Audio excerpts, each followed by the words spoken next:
Robert, we've just done Adelaide. Yeah, it was amazing. We had a full house, 180 seats sold, and we've had some amazing conversations after that movie. You've just had a lifelong anti-nuclear guy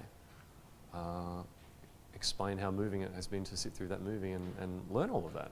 Yeah, What was that like? I get this all the time, and this is what drives me to take this film out around the world, is when I can have an impact on somebody to fundamentally change the core belief that they've carried around for so long. To have that impact on somebody is just incredible. Yeah. And what I enjoyed tonight came very early, which was a surprising speech from our Lord Mayor, Stephen Yarwood, who hadn't seen the film, but came along on the back of my invitation and gave an excellent speech to say, I don't know what's about to happen in this film effectively, but we absolutely need to think very hard about all of these issues. Now, that was a cool message to get, to this city, this audience. Well, that's the whole deal with the film, is we got to have this conversation. Yeah. If we're not having this conversation, we're just walking around with blinders on. Yeah. Yeah, he was right. And tweet like a mofo. Tweet like a mofo. That was his message to the crowd, which is true. And tweet like a mofo. We started getting tweets out of the screening straight away, which is good. Q&A was pretty vigorous. It was great. I had to wrap it up because we were running out of time, but Yeah. we took questions you took questions for about an hour. Really? Yep. Then it went fast. Yeah, it did. Yeah. And they kept on coming. And there was a lot of support and also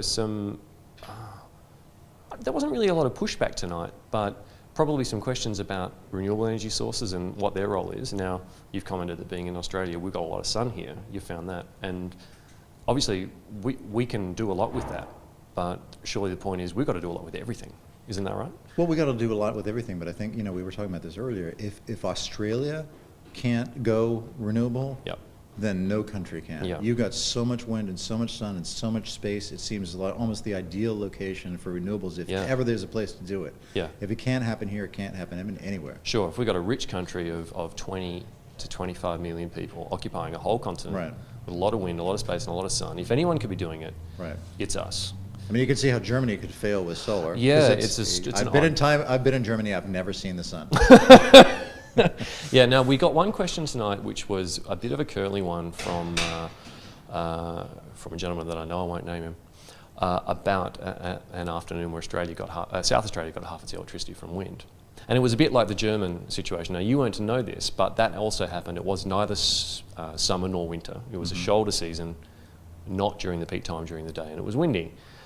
And that again has become a bit of a running meme that South Australia is getting half its electricity from wind. Well, it happened for a half hour of an afternoon. Right. Now, South Australia is getting a lot of its electricity from wind, but we're also connected to the NEM, the largest grid in the world, and that grid is getting 2% of its energy from wind. So if we could get 10 times more electricity from wind, that'd be huge. That'd be incredible. It would be great. And so many people think this is a zero-sum game. They think, if we put all the money that we invest in nuclear, although Australia is and most countries aren't, but just take that as it is. Yeah. If we put all this money that we allegedly put into nuclear and put into renewables, we could solve this whole problem. Yeah. As if that the only thing that's preventing us from making an entirely renewable powered world is a lack of will or a lack of money. Right. And that's actually just not the case. Now, I happen to believe that we can walk and chew gum at the same time. And You can. I think a country like Australia could implement a great deal of wind and solar in the time that it would take us to get ready to start quickly implementing nuclear. Mm-hmm. Surely we shouldn't be playing these technologies off against each other. No. We should be combining them to get a quick, rapid response It's to all cut in. emissions. That's the whole thing. I mean, that's the message I take, is that we need everything. We need that most people who are looking at this who say, renewables only, are just totally underestimating the gargantuan nature of the problem that we face in climate and in it's a form of denialism in itself. And then we need everything. We need wind, solar, nuclear, and things that we probably haven't even thought of. Absolutely. Now, the irony for Australia is that we agree that there's probably no better place in the world for renewables. And yet, we have double the average world dependence on coal. So we're starting with an enormous renewable opportunity, and yet at the same time lagging a long way because we're using way more coal than everybody else. So I don't think this country can be off the hook in terms of seeing your film and thinking about the contribution of nuclear with a very open mind, just because we have a lot of wind and sun. Would you agree? Yeah, well, you also got a lot of coal.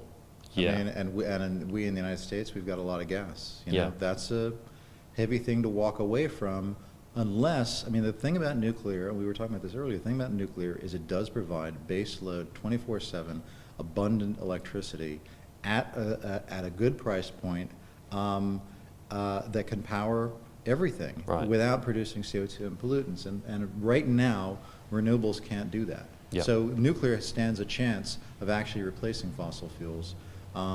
Renewables have a real problem that they still require backup. They still either require fossil fuel backup Yep. or they require nuclear backup. You need something. Sure. Or we need the very nascent technologies like geothermal or biomass, which has its own sustainability problems, to do exactly what nuclear just does, Right. which is provide that slow, steady supply. Right. So we've got, so much challenge in Australia and yet so much opportunity. It's all about cost. You know, Yeah. if you can make nuclear cheaper than coal, it'll just happen. You won't need to go out in the streets or lobby your congressman. Right. It'll just happen. Right, absolutely. It'll just happen. And I think that's the challenge for anybody who's actually involved in the technological aspect of this, Yeah. is to get the cost down. Yeah, so I mean, I think a takeaway message from Australia for this tour is it's about being all in on climate change, isn't it? Yep. It's about supporting every means to bring those emissions down as fast as possible, as deep as possible. And if you're all in, if you're concerned about climate change and you are willing to accept nuclear power as a solution to that, your message about climate change is much more likely to get through to people. Yeah. Because it shows how serious you are. Yeah. That you will give up a core part of your belief as an environmentalist because you believe this problem is so serious. Yeah. Climate denialism is in large part a reaction against, I think, a lack of seriousness on the part of people who are most